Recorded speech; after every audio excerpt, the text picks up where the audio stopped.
সন্ধ্যার মেঘমালা তুমি। কবি জসিমউদ্দিন অচিনপুর।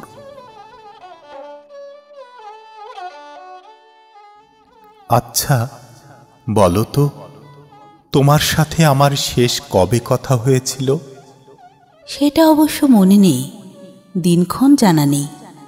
তবে ভাবছি হয়তো কোনো একটা সময় খুব একটা সঙ্গ দিয়েছি তোমায়।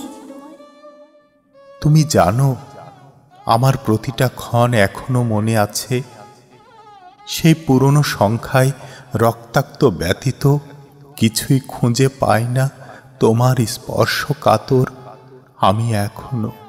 জানি না, হয়তো তোমার পাগলামি বেড়েছে। তুমি এমন পাগলামি করো কেন বলো তো? হতেও পারে এটা আমার পাগলামি, নয়তোবা কেনই বা পাগল বেশে খুঁজে যাব তোমায়। তোমার পাগলামো একটু বন্ধ করো, নিজের প্রতি যত্ন নাও, নিজেকে সময় দাও, এগুলো ছেড়ে দাও। আর কত কষ্ট দেবে নিজেকে? তুমি নিজের কাছেই নিজে বারবার প্রশ্নবিদ্ধ।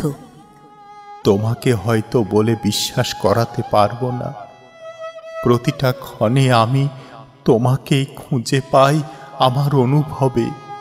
অনুতপ্ত নির্ঘুম রাত আকাশ পানে তাকিয়ে দাঁড়াবো, সব কিছুর মাঝে তুমি আছো।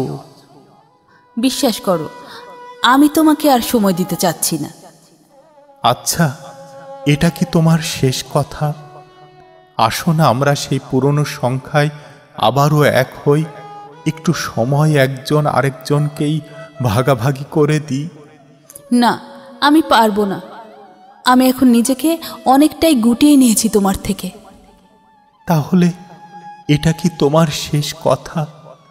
আমি কি আবারও হারিয়ে যাব সেই অমানবিক দৃষ্টিকোণের আচরণ দিদি হয়ে? কিন্তু